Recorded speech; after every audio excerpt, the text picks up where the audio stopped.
At least a dozen taxis are lined outside Union Station right now. And on a day like this, where the weather can oftentimes lead to transportation delays, a lot of people opt to use these cabs or Ubers. But some say they get denied a ride if their trips are too short, including one man who was recently trying to get home from a birthday party in the entertainment district. He says he was denied time and time again. After 1 hour, he says a police officer finally intervened and hailed down a taxi so he and his wife can get home.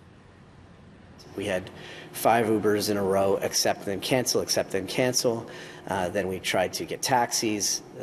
They were refusing fares because we weren't going far enough.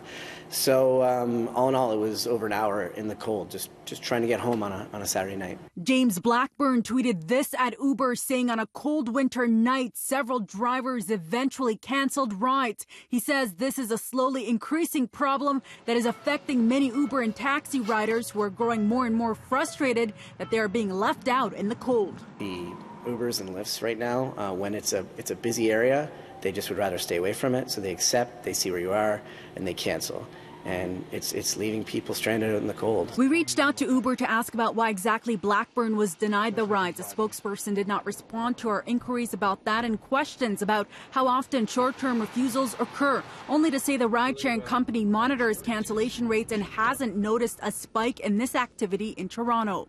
A statement reads in part, while sometimes unavoidable situations can come up, driver partners are required to maintain a low cancellation rate or otherwise risk losing access to the platform, as stated in our community guidelines. We do consider short fare refusal to be a particular concern, potentially a health and safety concern if it's later at night and people are being refused rides. According to the City of Toronto's bylaw enforcement, taxi drivers found guilty of short fare refusals can face a bylaw offence and a fine of $500 if found guilty. But not all taxi drivers are guilty of this. There are drivers who refuses the short fares, and it is not right.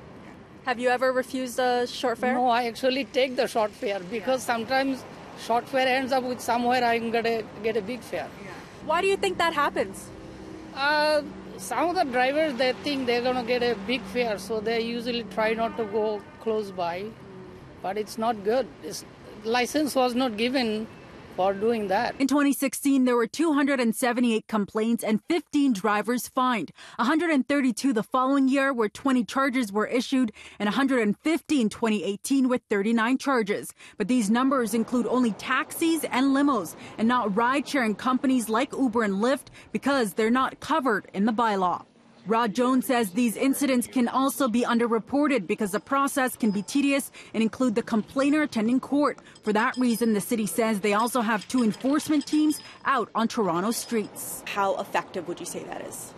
Yeah, I think it's effective to sort of spread the information as far as catching everyone that's doing it. There's some investigative challenges. You sort of have to be present when it's happening. The other side to an investigation, if you're not proactively there and witnessing it, is to follow up on a complaint that a citizen has made. Like any type of investigation, that will require the citizen to become a witness and attend court. In the upcoming city budget, the bylaw unit is also going to be requesting for additional funding that will go towards creating a 3rd enforcement team that will be out on the streets patrolling and looking for any drivers who do deny short fares.